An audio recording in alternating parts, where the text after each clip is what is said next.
may not be suitable for all audiences. 106 miles to Chicago.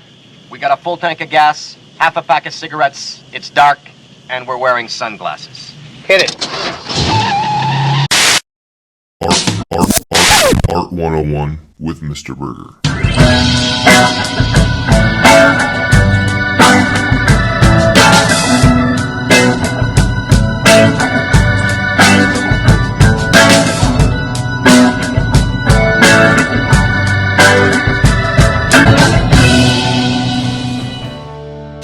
Scholars, welcome back to Art 101 with me, Mr. Burgher, a professional artist and educator attempting to provide the best in our historical content. If you like the content, like, share, subscribe, do all the things. Thank you very much. Now, I've made a list of things I want to do before I die, and you've got to help me since this is all your fault. Visit Chicago Museum of Art. Okay, we can do that. Today, it's a rainy day in Chicago. We're going to jump inside the Art Institute. I'm going to show you 11 pieces that I think are pretty cool. Here we go. America's Louvre, the Art Institute of Chicago, has such a great collection. You can look at Mary Cassatt, Nighthawks, of course American Gothic, George Seurat's famous works from Ferris Bueller's Day Off and all of that. But I'm going to fill you in today on 11 lesser known artworks that you can find at the Art Institute of Chicago. First up is one of 300,000 plus artworks, Vincent van Gogh's The Drinkers from 1890, and he created this while living in an insane asylum. That's right, the story of how he created this painting is kind of wild, but he was in high production while in the mental hospital, but he struggled with confidence, and he would often resort to making copies of other artworks so that he could learn and improve, but without having to go through the process of designing original compositions. The doctor that was in his care, Dr. Gauguin, provided him with several pieces of source materials, books and prints and all kinds of different things, and this is how he stumbled upon this black and white print from the works of Henri Demure. But Van Gogh, of course, would add his own background, he would add his own colors, and it is said that the pale green palette is an homage to his favorite drink on the outside, absinthe. He drank large quantities of this particular drink, and so he wanted to pay a little tribute to it. Side note, many artists at this time, beyond Vincent van Gogh, had been inspired by absinthe, including Edouard Manet, Edgar Degas, Henri Toulouse-Lautrec, Pablo Picasso's Blue Period, and many, many more. Guys, I need your opinion here on which is the best aftershave. Okay, dog.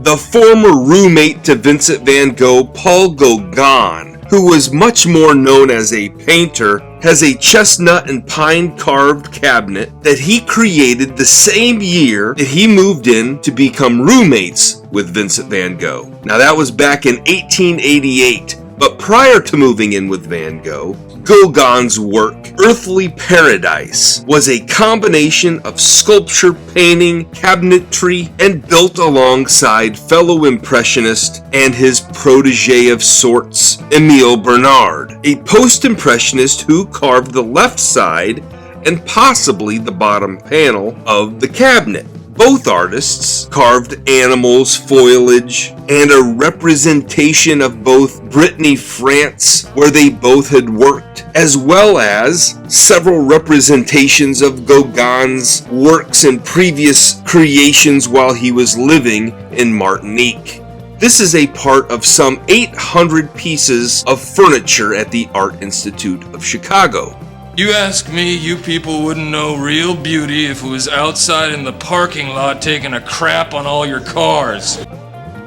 The Art Institute of Chicago has nearly 30,000 Asian works covering 5 millennia across the continent, including this 8th century wooden sculpture from Japan of the seated Bodhisattva. This would have been an enlightened person who postpones their trip to nirvana out of compassion for others, and this particular individual is in the act of meditation.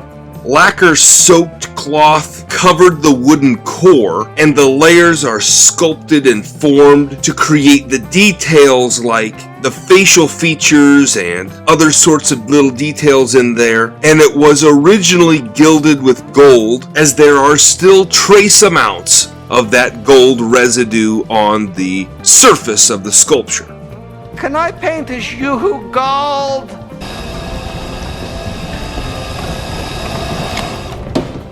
How about new?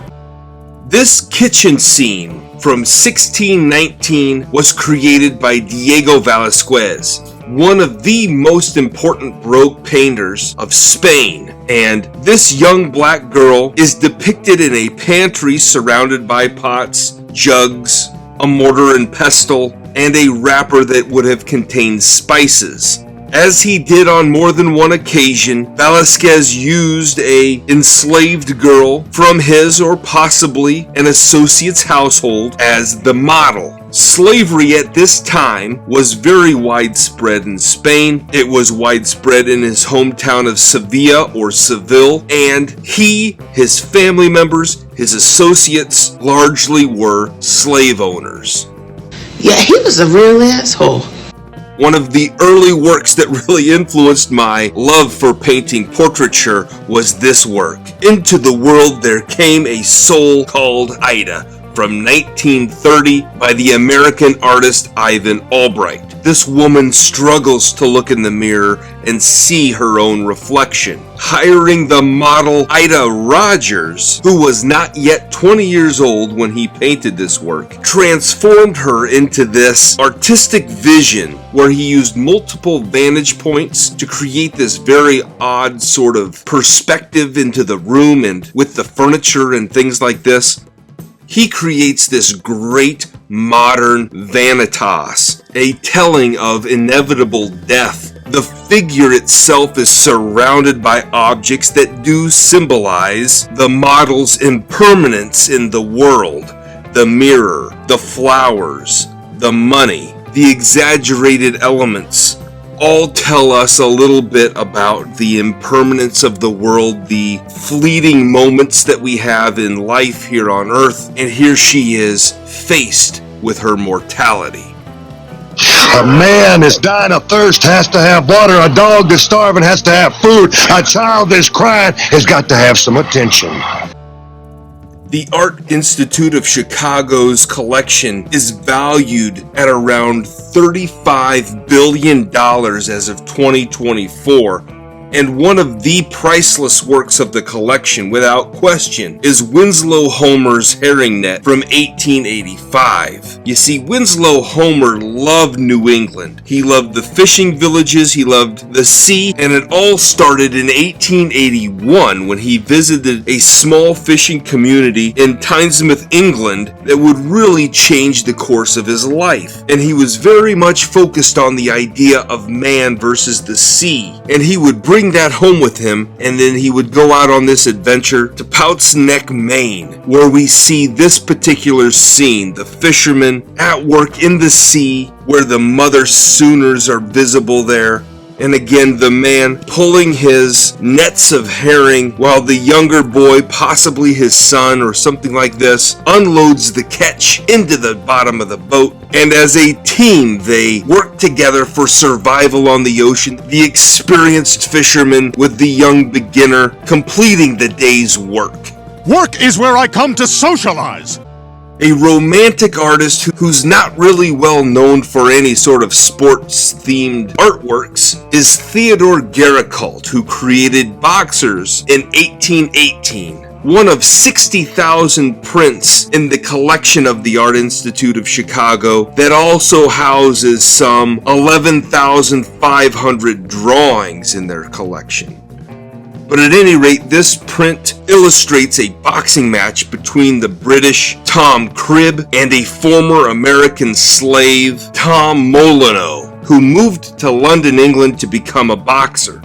And not just any sort of boxer, these were bare-knuckle fighters that were absolutely incredible back in their day. And this particular illustration is of their second fight from 1811. Their first fight was on December the 3rd, 1810, where Molyneux lost. After Cribb put him in a wrestling hold, the crowd would interfere in the fight, and this would cause Molyneux to injure his left hand. It may have been broken, but after 35 rounds of bare-knuckle fighting, Molyneux was defeated. But again, this is the illustration of the rematch that took place on September 28, 1811. With 15,000 spectators, this was a hugely promoted event that obviously had the news of the fight spread all the way to Paris, where Géricault heard about this and wanted to create his own illustration of it, although he was not there to actually witness the fight. But in this rematch, Cribb broke Molyneux's jaw and knocked him out in the 11th round. A parent said something that almost triggered my fight-or-fight response.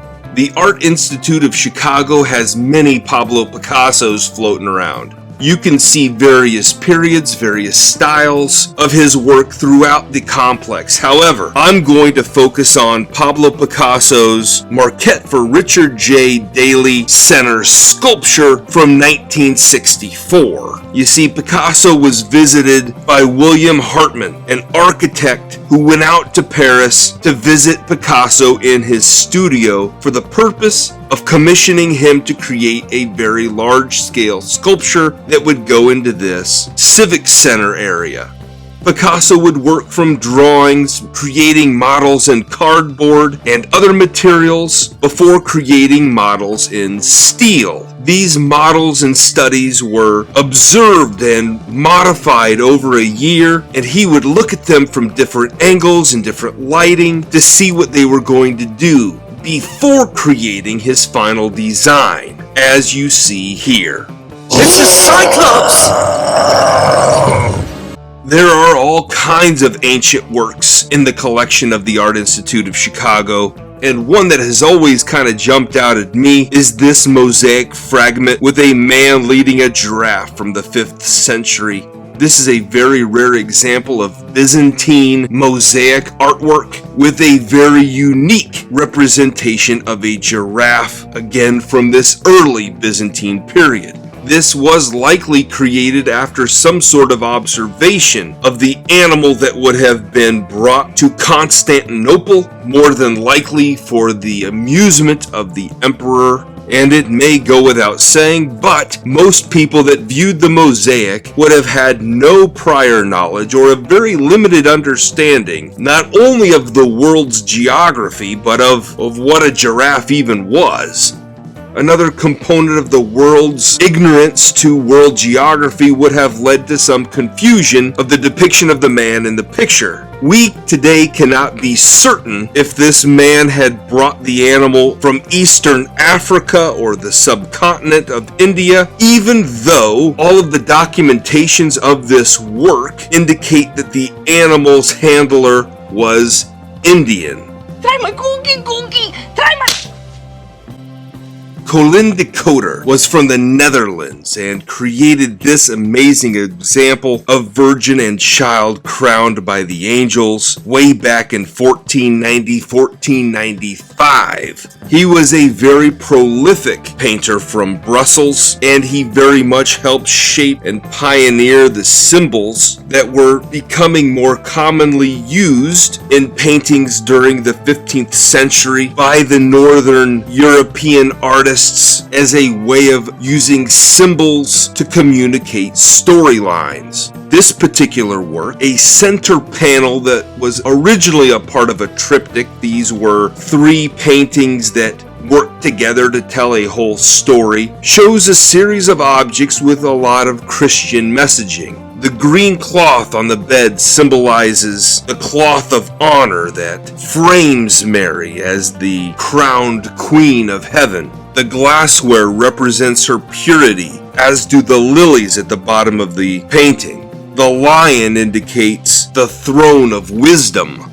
Looking at the artwork, we see this 15th century interior with all kinds of religious iconography, very much telling a biblical narrative within the work itself. She looks a lot like someone I used to know. The Art Institute of Chicago contains not just pieces of art and sculpture and paintings and drawings, but it also houses some 825 items relating to arms and armor, including this 1520s example armor for a man and horse. Without question, this is a man-at-arms, a professional soldier that was becoming more common at this particular time in the 16th century. Hundreds of these soldiers were equipped just like this, and they were trained to blitz the enemies that they faced. The men and horses were armed in suits that would have been produced in Nuremberg, Germany, a city known for trade and armor that was created in bulk for a basic fit rather than a fit that was very specific to an individual's exact body size. Equipment for this heavy cavalry fighting was created for the Teutonic Order against the Poles from 1519 to 1521. Rise above it. Teachable moment. Teachable moment? With more than 300,000 artworks, they're never on display at the same time. Some of these works may be on display more regularly than others, so be open to seeing all kinds of really great pieces when you go to a great world-class museum like the Art Institute of Chicago. I highly recommend it, as it's always a prime spot for seeing some really exceptional artworks. I hope you enjoyed that as much as I enjoy being able to bring it to you. Thanks for watching. See you next time.